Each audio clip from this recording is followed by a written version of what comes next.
Oxtongue River, Marsh's Falls. And this is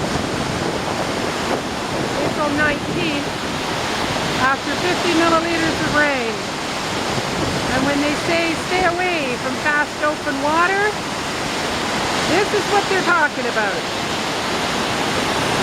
And for those of our guests that only see it in the summer, and in here, this rock, where you can see it all lifting up, you can sit and sunbathe on that.